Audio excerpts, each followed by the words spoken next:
하나님 말씀입니다. 갈라디아서 5장 22절에서 23절.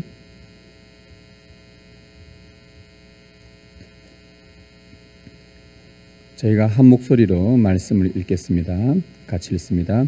오직 성령의 열매는 사랑과 희락과 화평과 오래 참음과 자비와 양선과 충성과 온유와 절제니 이 같은 것을 금지할 법이 없느니라. 아멘. 우리 한 군데 더 보겠습니다. 누가복음 6장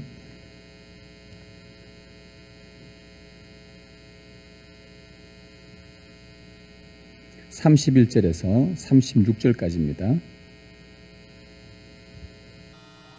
한 절씩 교독하고 마지막 절 같이 읽겠습니다. 31절부터 읽습니다.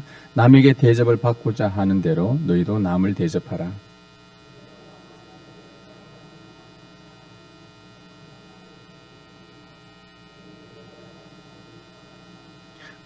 너희가 만일 선대하는 자만을 선대하면 칭찬받을 것이 무엇이냐? 죄인들도 이렇게 하느니라.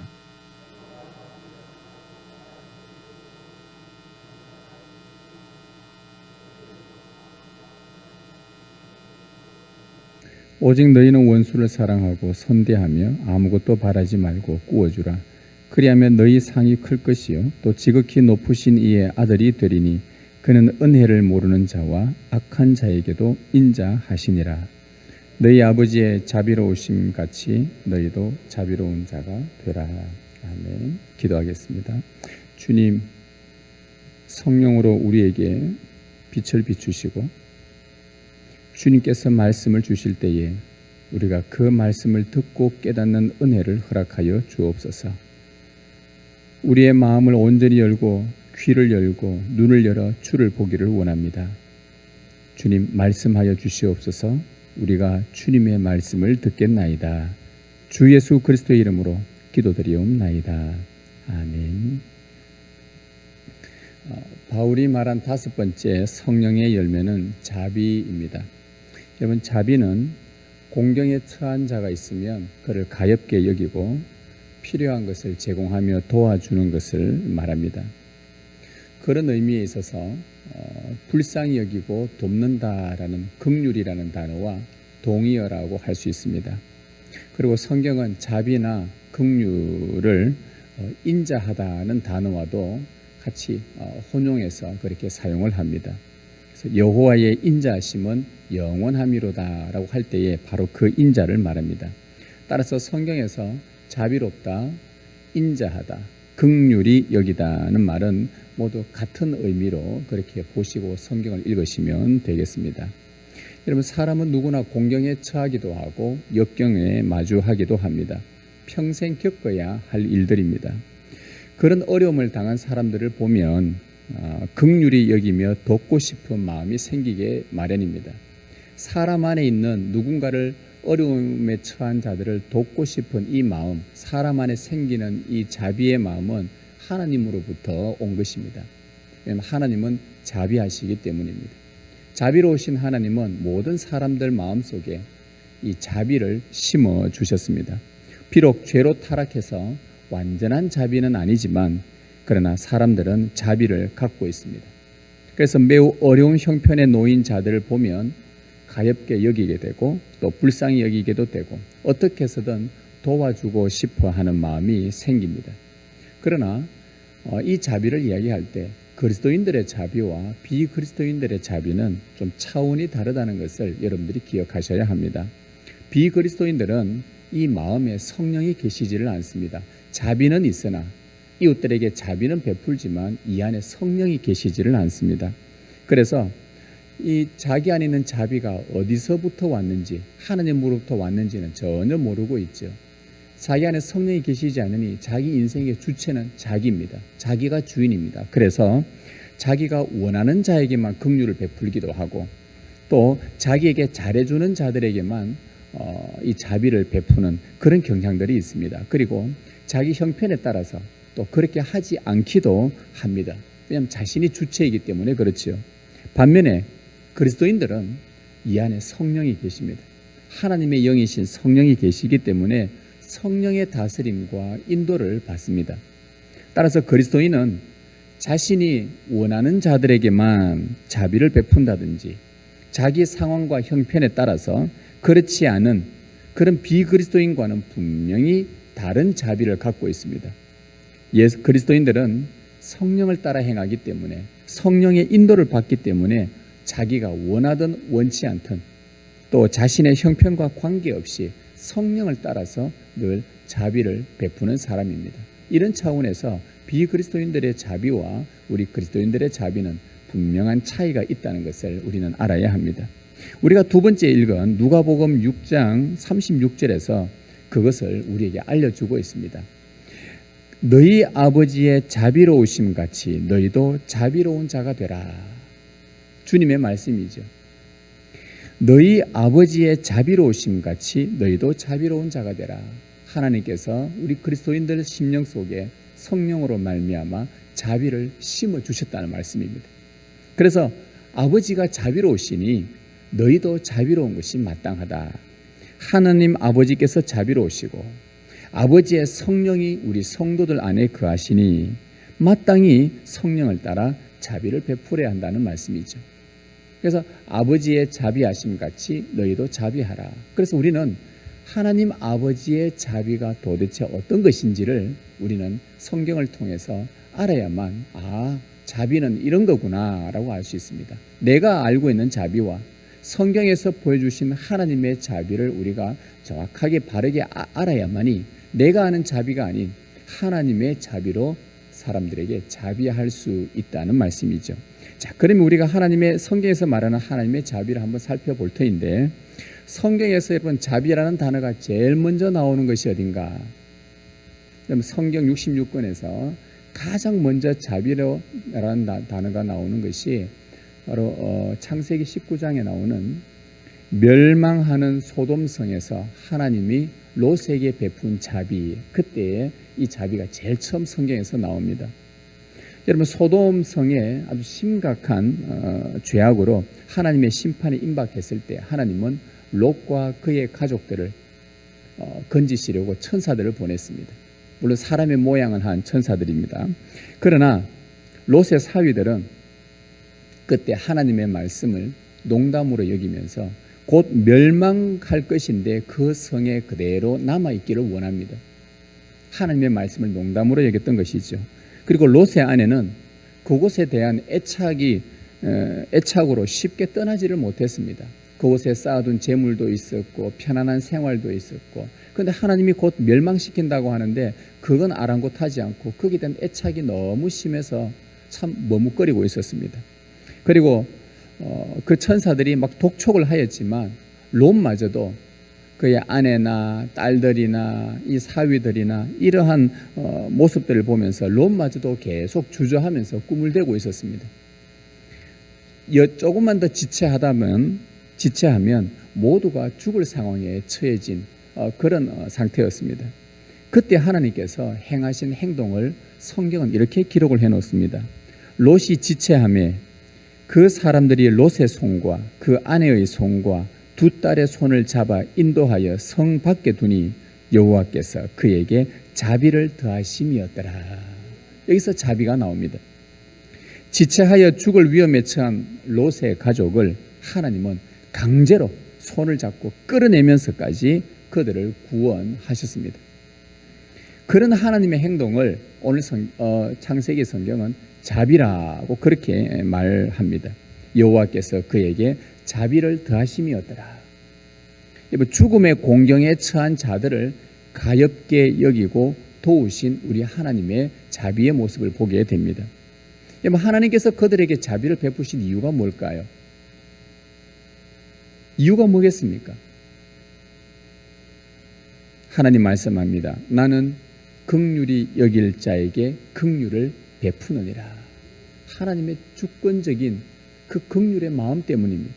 하나님 왜 저런 사람에게 당신은 긍휼을 베푸십니까? 라고 말하면 하나님께서 하시는 말씀이 내가 저 사람을 긍휼히 여기고 싶다는데 네가 왜 이렇게 찾아오신다는 말이죠.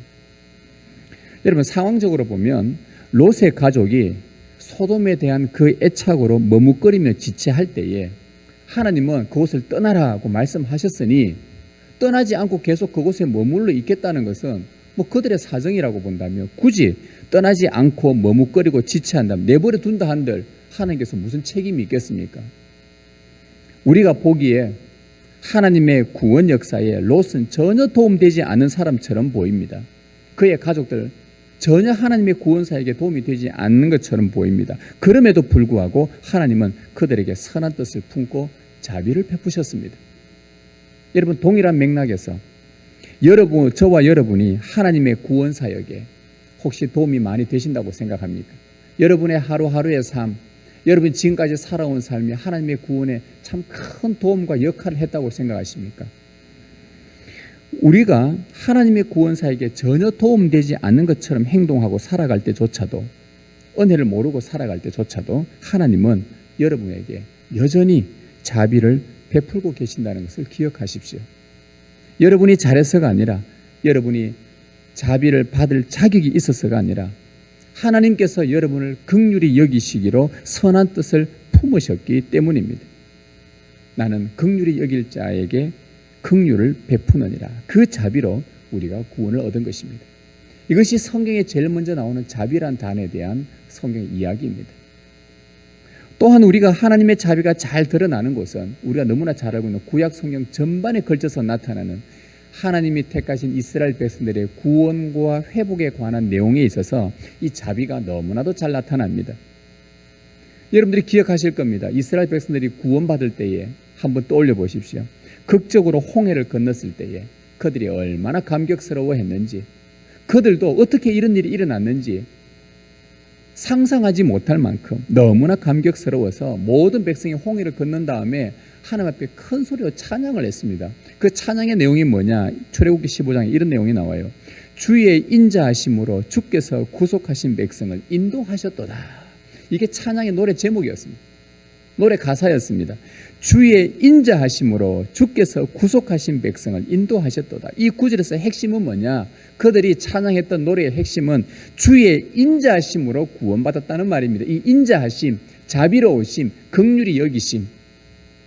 조금 전까지 애국 군대가 자기들을 뒤를 쫓아왔고 바로 앞에 홍해가 가로막혔을 때 자기들은 뭐라고 말했냐 하면, 하나님께서 우리를 매장지가 없어서 여기까지 데리고 와서 우리를 여기서 죽이려고 하는가 하면서 하나님께 얼마나 불평을 크게 했는지 모릅니다. 하나님의 초자연적인 10가지 재앙을 직접 보고 구원을 얻었음에도 잠시 죽을 상황에 처해졌다고 많이도 불평했던 그들을 하나님은 인자하심으로 구원하셨습니다. 구원을 경험하고도 반복해서 불평하던 그들에게 하나님께서 인자를 베푸신 이유가 무엇이라고 생각하십니까? 왜 그런 자들에게, 불평하는 자들에게, 원망하는 자들에게 하나님은 그래도 당신의 인자로 그들을 구원하셨다고 생각하십니까? 나는 긍휼히 여기는 자에게 긍휼을 베푸느니라. 많이 불평함에도 불구하고 그들에게 인자를 더하신 것은 하나님이 원하신 선한 뜻이었습니다. 우리가 보기에 하나님의 구원에 전혀 도움되지 않는 것처럼 보이는 이스라엘 백성들이라도 하나님은 그들에게 인자를 베푸셨던 것입니다. 여러분, 동일한 맥락에서 저와 여러분이 큰 구원을 얻은 것은 모두 하나님의 인자하심 덕분입니다. 그런데 어떤 주어진 상황 때문에 많은 원망과 불평을 늘어놓는 우리를 보면 하나님의 구원사에게 전혀 우리는 도움되지 않는 것처럼 보입니다. 그런데도 하나님은 여러분에게 변함없는 인자를 베풀고 계신다는 것을 기억하십시오. 여러분이 주의 인자를 받을 자격이 있어서가 아니라 하나님께서 여러분에게 선한 뜻을 품고 긍휼히 여기셨기 때문입니다. 그 자비로 우리가 구원을 얻었습니다. 여러분, 이스라엘의 이러한 원망과 불평은요, 홍해 앞에서만이 아니었습니다. 이러한 나쁜 습관은 그들이 약속의 땅에 들어가서도 거의 700년 동안이나 이 일들을 반복하고 살았습니다. 참 하나님이 지겨울 정도로 이 백성들은 어찌 나를 잊었도다 이렇게 표현할 정도로 그 원망과 불평과 하나님을 시험하는 것, 이런 나쁜 습관이 거의 약속의 땅에서 700년이나 그렇게 반복을 합니다. 그들은 소돔처럼 멸망의 길을 걷고 있었습니다. 하나님께서 조만간에 하늘에서 유황과 불을 비처럼 내릴 것 같은 그 정도로 아주 심각한 위기에 빠져 있었습니다. 하나님의 위대한 구원과 선한 돌보심을 버리고 우상 숭배와 또 주위 이웃들에게 불의와 포악을 반복했었습니다. 많은 선지자들이 권면하며 책망을 했음에도 불구하고 돌아오지 않았고 결국 그들은 하나님의 심판으로 바벨론 제국의 포로라는 아주 비참한 신세로 전락하고 맙니다. 이 정도였으면 우리 인간이라면 어떻겠습니까? 700년이나 반복해서 원망하고 불평하고 짜증내고 하나님 앞에 대들고 하나님의 그 인도하는 모세와 아론에게 돌을 던져 죽이려고 하고, 여러분 이 일들을 한 3, 4번, 5, 6번만 겪어도 우리는 그 사람에게 자비를 베풀고 싶은 마음이 전혀 생기지 않습니다. 정이 뚝 떨어질 겁니다. 700년이나. 그런데 이런 비참하고 불쌍한 상태가 된 이스라엘을 향해서 하나님께서 예레미야 선지자에게 예언해 준 약속의 말씀을 한번 들어보십시오. 제가 말씀드리겠습니다. 황폐하여 사람도 없고 짐승도 없는 이 땅이 황무지로 변하였지만 이곳이 또다시 환호하며 기뻐하는 소리와 신랑 신부가 즐거워하는 소리와 감사의 찬양 소리가 들릴 것이다. 주의 성전에서 감사의 제물을 바치는 사람들이 이렇게 찬양할 것이다. 너희는 만군의 여호와께 감사하라. 여호와는 선하시니 그 인자하심이 영원하도다. 내가 이 땅의 포로들을 돌아오게 하여 다시 옛날과 같이 회복시켜 놓겠다. 나 여호와의 말씀이니라. 예레미야를 통해 주신 말씀입니다. 포로로 비참하게 된 자기 백성을 회복시키겠다는 약속이었습니다. 옛날처럼 처음에 그 약속의 땅에 들어갔을 때처럼 다시 환호하고 기뻐하며 감사의 찬양 소리가 끊이지 않도록 내가 그렇게 해주겠다.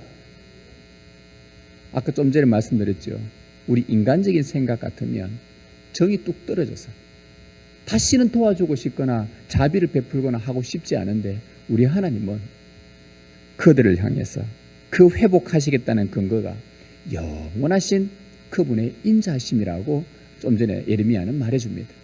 하나님의 영원한 인자하심, 구원을 받고 하나님의 신실한 돌봄을 맛보고도 거의 700년이나 주님을 배교하는 이 악을 반복하며 언약에 불신실한 자들에게 회복의 기쁨을 다시 주시겠다고 약속하신 그 이유가 도대체 무엇일까요? 나는 긍휼히 여길 자에게 긍휼을 베푸느니라. 우리가 보기에 무수한 배교와 반역과 하나님의 영광을 욕되게 했던 그들이라도 하나님은 당신이 사랑하는 자들에게 영원한 인자를 베푸셨습니다. 하나님 왜 저런 자들에게 자비를 베푸십니까? 나는 내가 긍휼히 여기는 자들에게 내가 베푼다. 나의 선한 뜻이다. 자, 동일한 맥락에서 오늘 우리들이 세상에서 정신없이 살다 보니 하나님의 언약을 자주 잊어버립니다. 그리스도인이라고 하면서도 주님을 영화롭게 하기는커녕 오히려 가는 곳마다 욕되게 하는 그리스도인의 품위를 상실한 우리 자신들을 보게 됩니다. 우리가 봐도 참 우리 자신이 보잘것이 없고 하나님의 구원사에게 전혀 도움되지 않는 사람처럼 보입니다. 그럼에도 우리에게 기쁨과 감사의 찬송을 회복케 하시는 그 하나님을 기억하십시오. 그런 우리를 또 이 자리에, 예배 자리에 불러주셔서 하나님을 바라보게 하시고 하나님을 소망하게 하시고 하나님을 기쁘게 할 수 있고 우리 안에 다시 한번 솟생게 되는 그 기쁨을 주시는, 다시 환호하는 소리, 감사의 찬송, 여호와의 인자심이 영원하미로다, 이렇게 찬양할 수 있도록 회복해 하신 하나님을 기억하십시오. 왜 우리를 그렇게 하셨습니까? 그분이 우리를 긍휼히 여기셨기 때문입니다. 이것이 하나님의 영원한 인자하심입니다. 그분의 자비로 우리가 지금 살아있는 것입니다. 이것이 하나님의 자비입니다. 롯의 이야기와 이스라엘의 구원과 회복한다는 이 이야기가 구약의 전반적인 하나님의 자비의 이야기는 이것이 하나님의 자비입니다. 주님의 말씀을 듣고도 꿈을 대며 지체하는 우리들, 구원을 경험하고도 조금만 좋지 않은 상황이 찾아오면 쉽게 불평하는 우리들, 주님의 신실한 돌보심에도 그 언약에 불성실하고 주님을 욕되게 하는 우리들, 그런데도 긍휼을 잊지 아니하시고 자비를 베푸신 하나님, 선택하신 자기 백성을 향한 하나님의 자비는 진실로 영원하십니다. 우리 주님 말씀하셨습니다. 신명기 4장에서 나 여호와는 자비하신 하나님이라 너를 버리지 않으며 너를 멸하지 않으며 너와 맺은 언약을 잊지 아니하리라. 신명기 33장에서 여호와의 구원을 너같이 얻은 백성이 누구냐? 역대하 5장 여호와의 자비하심이 영원히 있도다. 우리는 아무 공로 없이 주님의 영원한 자비를 얻었습니다. 평생의 여호와의 선하심과 인자하심이 반드시 우리를 따른다고 하였습니다. 이것은 여러분을 향한 하나님의 선한 뜻입니다. 자기 백성을 향한 하나님의 자비하신 뜻입니다. 우리는 지금도 하나님의 이 후하신 자비를 많이 받고 살고 있습니다. 매 순간순간마다 우리가 모르는 사이에도 하나님의 자비는 항상 우리와 함께하고 있었습니다. 이것이 성경에서 보여준 하나님의 자비입니다. 이제 주님은 바로 이러한 자비를 받았다고 한다면, 너희 안에 성령으로 말미암아 하나님의 자비가 머물러 있다고 한다면 우리에게 이렇게 명령합니다. 너희 아버지의 자비로우심 같이 너희도 자비로운 자가 되라. 이것이 주님의 말씀입니다. 그러면서 주님은 하나님 아버지처럼 자비로운 자가 되는 방법을 우리에게 알려주셨습니다. 우리 누가복음 6장 말씀에 우리가 31절부터 읽었는데요. 31절 한번 보십시오. 아버지처럼 자비로운 자가 되는 방법을 어떻게 알려주셨는가? 31절 남에게 대접을 받고자 하는 대로 너희도 남을 대접하라. 아버지처럼 자비로운 자가 되는 방법이 바로 이것입니다. 남에게 이 31절, 오늘 36절까지 읽었는데 이것이 27절부터 38절까지가 하나의 맥락입니다. 하나의 주제를 지금 전체를 다 다루고 있는 것입니다. 같이 한번 나중에 볼 텐데요. 하나님처럼 자비로운 자가 되는 방법이 뭐냐? 시작점이 남에게 대접을 받고자 하는 대로 너희도 대접하라. 이 구절은 어떤 상황에 처해졌을 때 내가 바라는 대로 남에게도 해주라는 말입니다. 예를 들면 산길을 가다가 강도를 만나서 거의 죽게 된 사람이 있습니다. 산길이어서 인적도 드물고 자기가 강도를 만나서 다 빼앗겨서 꼼짝하지 못하는 상태인데 누군가의 도움이 없으면 곧 죽을 수 있는 상황입니다. 만일 여러분이 그 쓰러져 죽어가는 사람이라고 생각해 보십시오. 여러분이 강도를 만나서 쓰러져 죽어가는 사람입니다. 자, 쓰러져 있는 여러분을 어떤 사람이 지나가다가 목격을 했어요. 그때 그 사람이 여러분에게 어떻게 해주기를 여러분은 바라겠습니까? 도와줬으면 좋겠다. 그렇지 않습니까? 죽을 상황인데 지나가는 사람이 있으면 나를 좀 도와줬으면 좋겠다. 이것이 쓰러져 죽어가는 사람의 마음입니다. 그런 상황에 처한 다른 누군가가 있다면 그때 여러분이 그 바랐던 것처럼 그 사람에게도 그대로 해주는 것이 자비라고 주님은 지금 말씀하고 있는 것입니다. 자, 그런데 문제는 만일 내 앞에 저 쓰러진 그 사람이 나의 원수라면 여러분 어떻게 하시겠습니까? 자, 여기서 주님의 말씀입니다.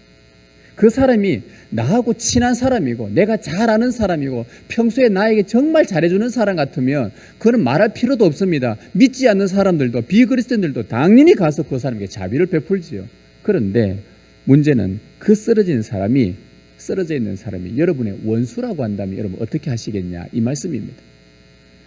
예수님은 원수라도 사랑하는 것이 진정한 의미의 자비라고 말씀하십니다. 자, 이 맥락 보겠습니다. 27절 한번 보십시오. 누가복음 6장 27절에 너희 듣는 자에게 내가 이르노니, 자, 주님의 말씀을 듣는 자에게 주님이 말씀하십니다. 너희 원수를 사랑하며, 이제 나옵니다. 너희 원수를 사랑하며 라고 하면서 원수가 어떤 자들인지 말해줍니다. 27절에 중반에 너희를 미워하는 자, 28절에 너희를 저주하는 자, 28절 중반에 너희를 모욕하는 자, 29절 너의 뺨을 치는 자, 29절 중반에 너의 겉옷을 빼앗는 자.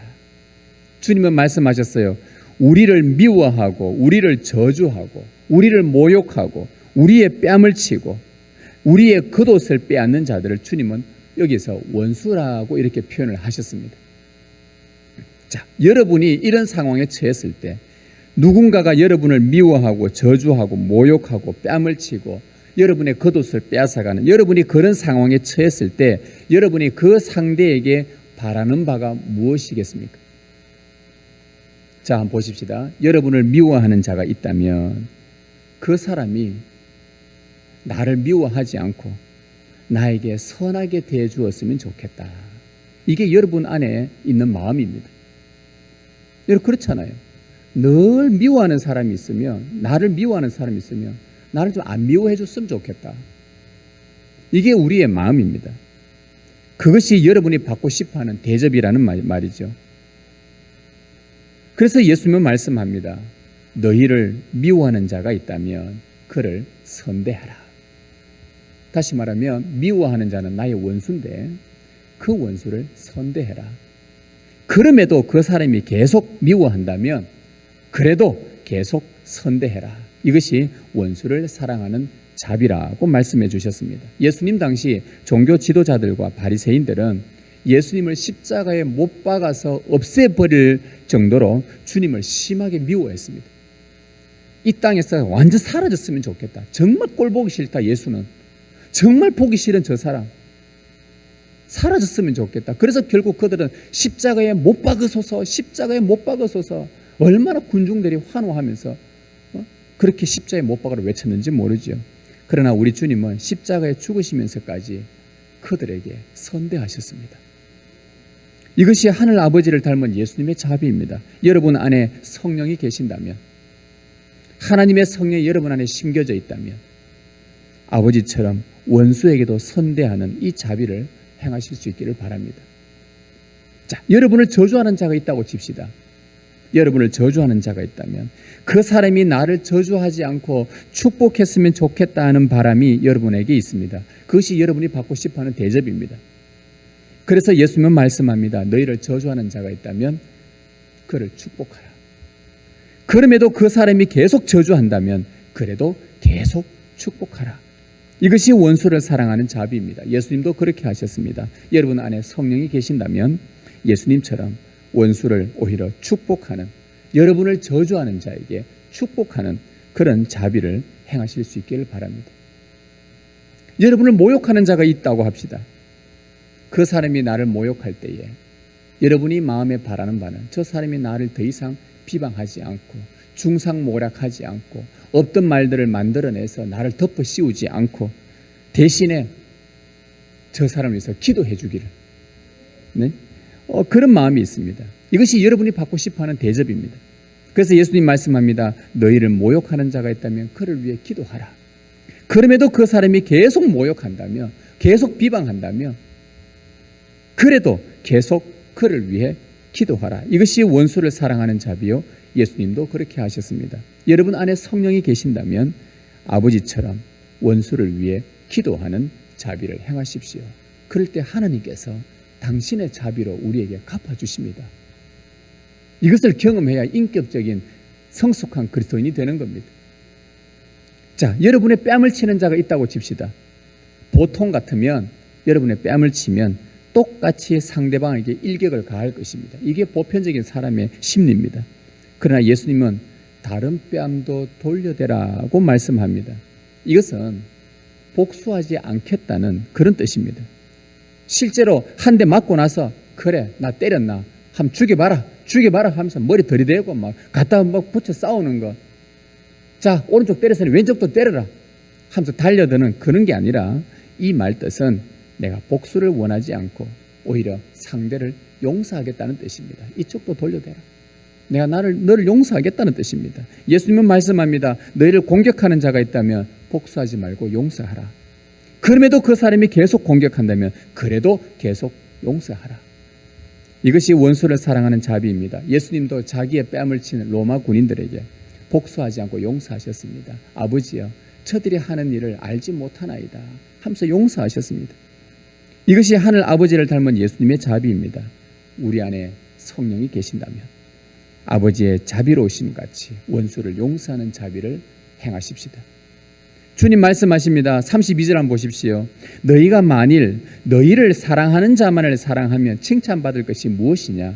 죄인들도 사랑하는 자를 사랑하느니라. 33절 너희가 만일 선대하는 자만을 선대하면 칭찬받을 것이 무엇이냐. 죄인들도 이렇게 하느니라. 34절 너희가 받기를 바라고 사람들에게 구워주면 칭찬받을 것이 무엇이냐. 죄인들도 그만큼 받고자 하여 죄인에게 구워주느니라. 내가 좋아하는 사람, 나와 친한 사람, 내가 잘 아는 사람만 사랑하고 선대한다면 그것은 비그리스도인들이 하는 그런 자비와 마찬가지다. 그는 상호 교환에 불과하다. 내가 줬으니 니도 나한테 주고, 내가 한번 얻어먹었으니 나도 니한테 한번 사주고, 그걸로 끝입니다. 비그리스도인과 별반 다르지 않은 행동입니다. 그런데 만일 그런 관계가 있다고 한다면 그 상대가 나에게 돌변을 하면요, 선대하다 말고 갑자기 뭔가 관계가 안 좋아서 돌변하면 우리 즉시 바로 돌변하게 됩니다. 왜? 비그리스도인들의 자비가 그렇거든요. 나를 잘 대해주고 나를 좋아해주고 나를 선대해주고 나가 친한 사람이 그렇게 하다가 그 사람이 나하고 관계가 끊어져 버리면 여러분 우리도 돌변할 수밖에 없는 것이죠. 이게 비그리스도인들의 자비라는 겁니다. 이것은 성령의 인도를 받는 그리스도인의 자비가 아니라는 말이죠. 지금 예수님이 그 말씀하고 있는 겁니다. 너희를 사랑해주는 사람만 사랑하고 선대하고 한다면은 그게 죄인들과 무슨 별반 차이가 있느냐. 그래서 우리 주님 말씀하십니다. 35절에 오직 너희는 원수를 사랑하고 선대하며 아무것도 바라지 말고 구워주라. 그리하면 너희 상이 클 것이요 또 지극히 높으신 이의 아들이 되리니 그는 은혜를 모르는 자와 악한 자에게도 인자하시니라. 하나님 아버지는 은혜를 모르는 자에게도 인자하셨고 심지어 악한 자들에게도 인자를 베푸셨습니다. 은혜를 모르는 롯에게도 불평과 반역을 일삼았던 악한 이스라엘 백성에게도 여전히 그분은 자비해 주셨습니다. 예수님은 우리가 하늘 아버지처럼 자비를 베푼다면 너희는 지극히 높으신 하나님의 아들이라. 하나님의 아들이 될 것이다. 하나님의 아들이라 인정을 받는다는 말씀입니다. 여러분 하나님의 아들이 뭡니까? 여러분은 하나님의 자녀들입니까? 무엇으로 증명하겠습니까? 하늘 아버지처럼 이렇게 자비를 베풀 때에 원수에게도 나에게 잘해주는 자가 아니라 나를 미워하고 모욕하고 저주하고 뺨을 치고 이런 자들에게 이 원수에게도 자비를 베푼다면 너희는 하나님의 아들이다. 너희가 진짜 하나님의 아들이다 라고 인정을 해 주신다는 겁니다. 성도 여러분, 우리 하나님은 죄와 사망 가운데 있었던 우리를 예수 그리스도 안에서 긍휼히 여기시고 구원의 자비를 베푸셨습니다. 평생 우리의 목자가 되셔서 사망의 엄침한 골짜기로 다닐지라도 말씀의 지팡이와 성령의 막대기로 우리에게 부단히 인자를 베풀어 주신 분이십니다. 멸망하는 세상에서 진리를 따라서 살지 못하고 머뭇거리며 주저하고 있을 때 그분의 강한 손으로 우리를 어둠 속에서 건져내신 분이 우리 하나님이십니다. 환난과 공경에 처하여 자주 불평하며 원망할 때도 큰 긍휼로 우리와 함께 해 주셨습니다. 주님의 언약과는 다른 방식으로 살면서 세속화와 탐욕으로 우리 삶이 얼룩져 있을 때조차도 우리를 불쌍히 여기며 큰 자비로 다시 소생시켜 기쁨을 회복시켜 주셨습니다. 자, 그렇다면 우리도 그분같이 누군가에게 자비로운 자가 되셔야 합니다. 우리의 원수에게도 자비하셔야 합니다. 우리도 전에는 하나님의 원수였는데 원수였던 우리에게 얼마나 큰 자비를 베풀어 주셨습니까? 주님은 말씀하셨습니다. 산상순 팔복에서 긍휼히 여기는 자는 긍휼히 여김 받을 것이라. 이게 주님의 말씀입니다. 너희가 누군가를 긍휼히 여긴다면 내가 너희를 긍휼히 여길 것이다. 여러분 하나님께 긍휼 받기를 원하십니까? 그러면 사람들에게 긍휼을 베푸십시오. 만일 나는 하나님의 자비가 이제 필요 없다, 나는 하나님의 자비 안 받고도 잘 살 수 있다라고 하신다면 여러분 긍휼히 여기지 않으셔도 됩니다. 그러나 그럴 때에 야고보 사도가 우리에게 경고해 주는 말씀이 있습니다. 긍휼을 행하지 아니하는 자에게는 긍휼 없는 심판이 있으리라. 내가 긍휼을 행하지 않으면, 자비를 베풀지 않으면 후에 하나님의 어떤 심판이요? 긍휼 없는 심판, 다시 말하면 무자비한 심판이 우리에게 주어질 것이라는 경고의 말씀을 야고보 사도를 통해 우리는 들어야 합니다. 자비는 여러분 성령의 열매입니다. 성령의 온전한 인도를 받도록 우리가 성령을 구하십시다. 성령은 우리를 하나님 아버지처럼 자비로운 자가 되도록 지금도 우리 안에서 부단히 역사하고 계십니다. 주 예수 그리스도를 믿어 하나님의 은혜로 이 안에 성령을 주셨고, 성령은 우리 안에 아버지를 닮은 이 자비의 열매를 맺어갈 수 있도록 그렇게 지금도 역사하고 계십니다. 은혜를 모르는 자와 악인들에게조차도 인자하셨던 하나님처럼 우리도 이 성령의 온전한 인도를 받는 그 은혜로 원수까지도 자비를 베푸는 주님 닮은 자로 살아가시길 주님의 이름으로 소망합니다.